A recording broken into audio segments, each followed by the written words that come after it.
হয়, আজি মহাশিৱৰাত্ৰি। সমগ্ৰ ৰাজ্যতে আজি ধুমধামেৰে পালন কৰা হ'ব মহাশিৱৰাত্ৰি।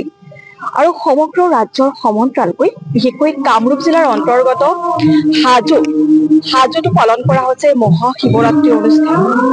হাজোৰ প্ৰজাপিতা ব্ৰহ্মা কুমাৰী ঈশ্বৰীয়া বিশ্ববিদ্যালয়ত ব্যতিক্ৰমীভাৱে পালন কৰা হৈছে শিৱৰাত্ৰি আৰু স্নেহ মিলন কাৰ্যসূচী আৰু আধ্যাত্মিক কাৰ্যসূচীৰে শিৱৰাত্ৰি পালন কৰা হৈছে।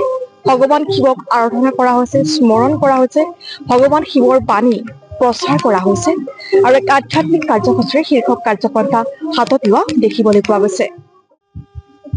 আজি মহাশিৱৰাত্ৰি উৎসৱ গোটেই ভাৰতবৰ্ষতে ধুমধামেৰে আজি শিৱভক্তসকলে শিৱ পূজা আৰম্ভ কৰিছে। ৰাতিপুৱাৰ পৰাই বিভিন্ন ব্ৰত উপবাসেৰে আজিৰ দিনটো মানুহে পালন কৰিব। আৰু আমি প্ৰজাপিতা ব্ৰহ্মাকুমাৰী ঈশ্বৰীয় বিশ্ববিদ্যালয়ৰ তৰফৰ পৰাও এই মহাশিৱৰাত্ৰি উৎসৱটো শিৱ জয়ন্তী হিচাপে প্ৰতি বছৰে পালন কৰি আহিছো।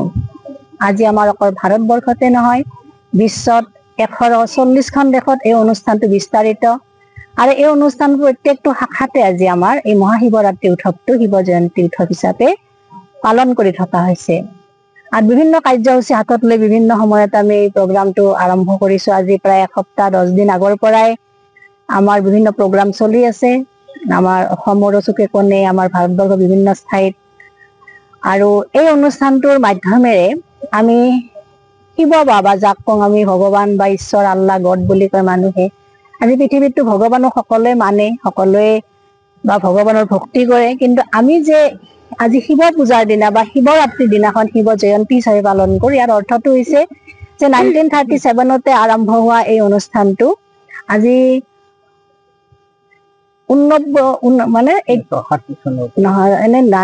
37ৰ পৰা আৰম্ভ হৈছে আৰু এইবাৰ 89তম শিৱৰাত্ৰি আমি পালন কৰি আছো। আৰু এই 89তম শিৱৰাত্ৰিৰ উদ্দেশ্য হৈছে যে ভগৱান অৱতৰণ দিন হিচাপে আমি এই দিনটো পালন কৰো। মানুহে ভাং ধতুৰা খাই শিৱৰাত্ৰি পালন কৰে বা বেলপাত দিব, গাখীৰ ঢালিব, উজাগৰে কটাব, কিন্তু ইয়াৰ যথাৰ্থ এটা ৰহস্য আছে যে ধৰাধামত যেতিয়া ভগৱান এই পৃথিৱীত অৱতৰিত হয়, আচলতে সেই দিনটোৱে শিৱৰাত্ৰি বুলি কোৱা হয়, ভগৱানৰ জন্মদিন। কিন্তু ভগৱান কেনেকৈ জন্ম লয়? ভগৱানটো নিৰাকাৰ, গতিকে সেই নিৰাকাৰ যেতিয়াই ধৰাত আহিব লগা হয়, এজন বৃদ্ধৰ তনত আধাৰ লৈ আহে। তেখেতৰ নাম আছিলে দাদা লেখৰাজ। আৰু সেই লেখৰাজৰ শৰীৰত পৰমাত্মা প্ৰৱেশ কৰাৰ দিনৰ পৰাই এই অনুষ্ঠানটো প্ৰজাপিতা ব্ৰহ্মাকুমাৰী ঈশ্বৰ বিশ্ববিদ্যালয় বুলি জনাজাত যায়। ব্ৰহ্মাৰ সন্তান হিচাপে আমাক ব্ৰহ্মাকুমাৰী বুলি কয়। আৰু এই অনুষ্ঠানটোৰ মাধ্যমেৰে আমি যিটো শিৱ পূজা কৰো, অন্যৰ লগত অলপ আমাৰ মানে বেলেগ ধৰণৰ। বিশেষকে আমি শিৱ বুলি কওঁতে জটাধাৰী শিৱক নামানো, যেনেকে গলত সাপ মেৰুৱা বা ধ্যানমগ্ন অৱস্থাত থকা। যে শিৱ বুলি কওঁতে এটা কল্যাণকাৰী, মংগলকাৰী, নিৰাকাৰ পৰমাত্মাকে বুজায়।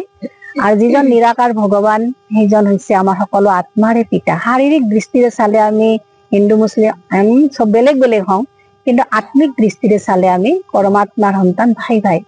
আৰু ভগৱান আহি আমাক ভাতৃত্ব ভাৱ মই কেনেকৈ আমাৰ গোটেই বিশ্বতে আমি আকৌ আনিব পাৰো বা সকলোৰে মাজত কেনেকৈ আমি সুখ শান্তি স্থাপন কৰিব পাৰো, কেনেকৈ আমাৰ একতা আনিব পাৰো, কেনেকৈ আমাৰ জীৱনৰ পৰা দুখ অশান্তি বিলাক নাশ কৰিব পাৰো, তাৰ উদ্দেশ্যে পৰমাত্মা আহি এই পৃথিৱীখনক এক কৰাৰ উদ্দেশ্যে এখন সুন্দৰ মানে এখন দুনিয়া, এখন জগত নতুনকৈ ৰচনাৰ উদ্দেশ্যে পৰমাত্মাই ধৰাত আহে।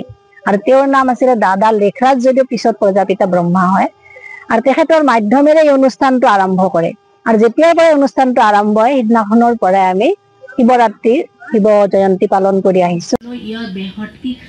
এতিয়া যিকোনো মানুহ, যিকোনো ব্যক্তি, বাবা কৈছে এইটো কথা তোমালোকে মেছেজ দিয়া যে এতিয়া বেহদৰ ঘড়ী মানে লাষ্ট সময় এতিয়া সৃষ্টিৰ।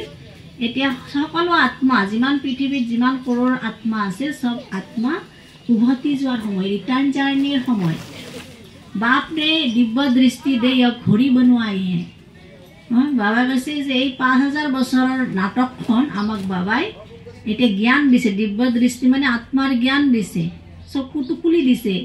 এই চকুটো ইমান দিনে আমাৰ আত্মাৰ চকুটো বন্ধ হৈ আছিলে, এই দুটা চকুৰেহে আমি যি দেখিছিলোঁ এই দুখন কাণেৰেহে যি শুনিছিলোঁ, কিন্তু এতিয়া আমাক বাবাই দিব্য দৃষ্টি দি পৰিচাৰিকা বাইদেৱে যথেষ্টখিনি কথা কৈছে। সময়ৰ প্ৰতি লক্ষ্য ৰাখি মই যথাসম্ভৱ চমুকৈ আধ্যাত্মিক দৰ্শনৰ সম্পৰ্কত আপোনাসকলক অকণমান ক'ব বিচাৰিছোঁ। মই এনেকৈ আশা ৰাখিম আপোনাসকলে কথাখিনি অকণমান মনোযোগেৰে শুনিব।